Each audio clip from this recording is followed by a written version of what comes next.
Assalamualaikum warahmatullahi wabarakatuh. Alhamdulillah wassalatu wassalamu ala rasulillah wabad. Saudara sekalian dimanapun Anda berada, pada malam hari ini saya akan membuat video saya yang ketiga ya, untuk praktek bagaimana kita melakukan namanya ratus hidung. Nah, sebelumnya mungkin saya akan sedikit bercerita bahwa qadarullah, pekerjaan saya itu memaksa saya untuk sering keluar kota dan untuk bertemu dengan orang. Jadi saya termasuk orang yang beresiko tinggi, satu. Yang kedua, saya juga termasuk relawan, jadi relawan COVID ya.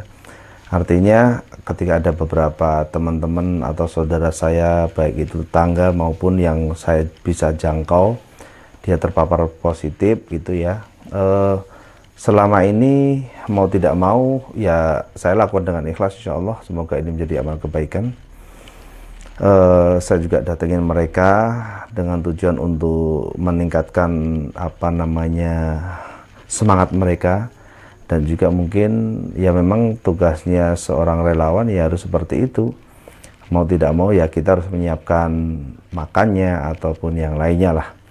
Nah, maksud saya cerita seperti ini adalah ini merupakan satu kegiatan yang sangat bisa beresiko tertular oleh COVID.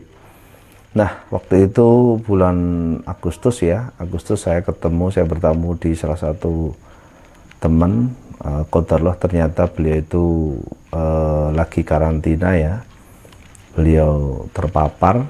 Nah, qadarullah saya memang ketemu sama beliau. Nah, sepulang dari tempat beliau, saya merasakan nggak enak badan, gerges, nggak nyaman lah. Kemudian saya waktu itu kemudian langsung seperti biasa lah, kalau saya habis keluar kota atau saya habis ketemu dengan banyak orang, atau ketika saya keluar kota, saya biasa mengkonsumsi habas sauda. Itu memang rada ekstrim kalau didengar.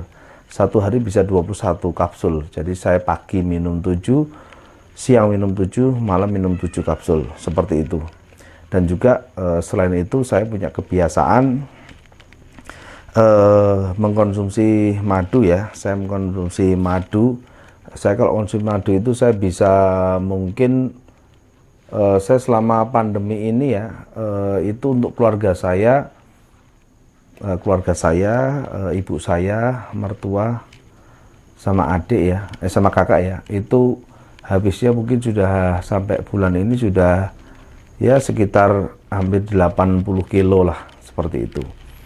Kenapa? Karena saya sangat percaya sekali bahwa madu itu sangat bagus sekali. Nah, madu habis sauda. Beberapa waktu yang lalu, sekitar bulan Agustus, September, Oktober ya, itu qadarullah saya melakukan perjalanan bersama kedua orang teman saya dari Balikpapan ke Cirebon. Dalam waktu 3 hari saya bertemu dengan beliau. Qadarullah sepulang dari itu, dalam waktu yang tidak lama, teman-teman saya, ketika saya mau masuk mobil ya, itu teman saya batuk. Kemudian saya sudah peringatkan, saya sampaikan bahwa untuk mengkonsumsi herbal yang saya sampaikan tadi.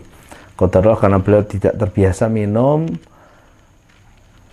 tidak minum. Nah, namun alhamdulillah saya karena sudah menjadi kebiasaan, saya minum. Alhamdulillah, qadarullah, alhamdulillah saya baik saja. Qadarullah teman saya ini positif, 2 orang itu positif. Bahkan yang satu itu dia menjadi carrier atas keluarganya, bapaknya, ibunya, istri pertamanya, kemudian anak pertamanya, kemudian anak terakhirnya, kemudian satu lagi adik iparnya, kemudian yang satunya itu dia menjadi carrier atas istrinya. Ya alhamdulillah, bismillah, atas pertolongan Allah SWT, ketika saya lakukan rapid test, qadarullah saya reaktif itu IgM sama IgG-nya. Nah, begitu saya swab, alhamdulillah hasilnya negatif. Meskipun waktu itu dokter sempat heran juga, kok bisa ya bilang seperti itu. Kemudian saya cerita bahwa kebiasaan saya adalah ya tadi konsumsi madu, konsumsi habas sauda, kutsul hindi, dan saya punya kebiasaan melakukan ratus hidung. Nah, ratus hidung itu seperti apa? Ratus hidung itu adalah bagaimana kita menciptakan uap yang kemudian kita hirup di hidung kita. Salah satu yang sering saya praktekkan kalau saya keluar kota, istri saya selalu membikinkan salah satunya rempah-rempah. Yang pertama jahe, kemudian serai, jeruk nipis, itu direbus pakai kompor kecil ya. Kemudian setelah itu saya hirup. Nah, seperti itu. Selain itu saya juga di rumah saya menyediakan alat-alat seperti ini nih. Ini namanya oximeter nih. Jadi oximeter itu mengetahui seberapa oksigen yang ada dalam tubuh kita. Dan juga selain itu juga kita menyediakan seperti ini nih. Nah, setelah itu baru kita hirup. Kemudian setelah dingin kita campur dengan madu.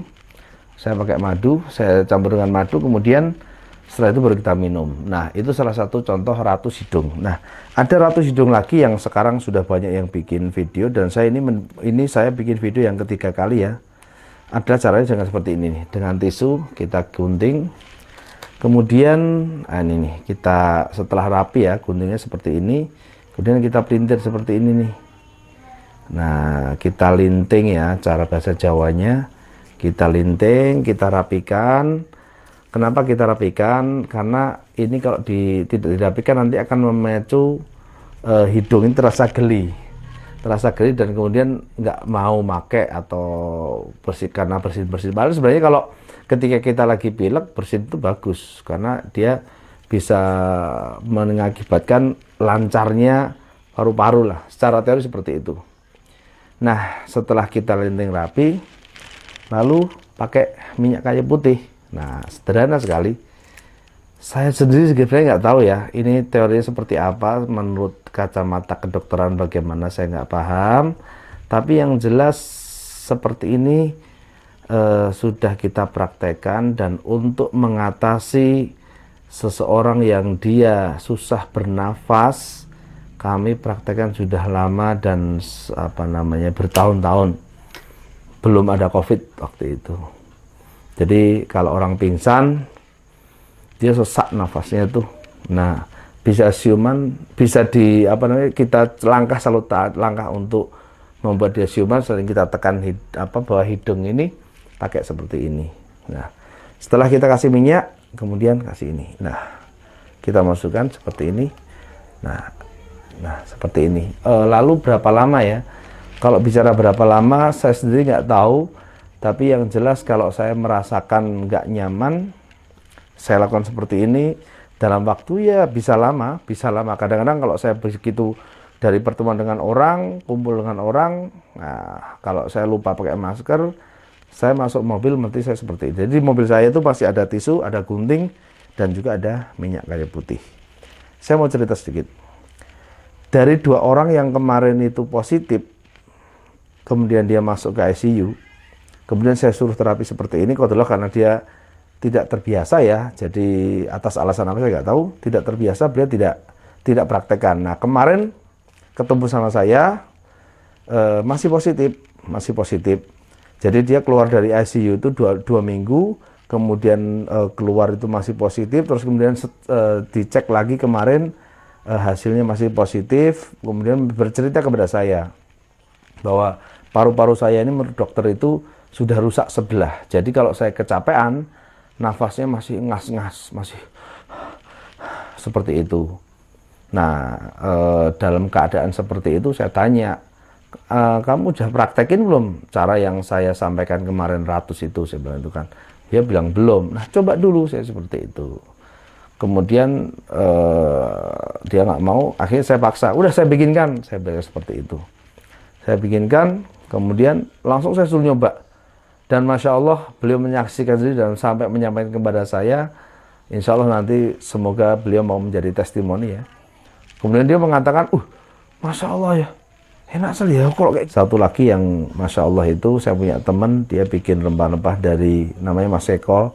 Dia membuat rempah-rempah dari madu, kemudian pakai ginseng, pakai daun rosemary, daun tin, dan macam-macam. Itu Masya Allah sekali. Beliau terapi seperti itu. Jadi buat teman-teman sekalian, tidak ada salahnya kalau memang ini bermanfaat. Semoga Allah SWT mencatat amal ini, kegiatan ini sebagai amal, usaha ini sebagai amal, dan Allah memberikan ini sebagai wasilah untuk bisa kita terhindar dari COVID. Semoga Allah SWT memberikan kita semua kesehatan. Kalau memang video ini bermanfaat, monggo silakan di-share. Kalau tidak bermanfaat, kritik dan saran, saya tidak pernah menutup diri untuk menerima kritik dan saran. Silahkan di nomor saya di 081234561124. Dan demikian yang dapat saya sampaikan. Assalamualaikum warahmatullahi wabarakatuh.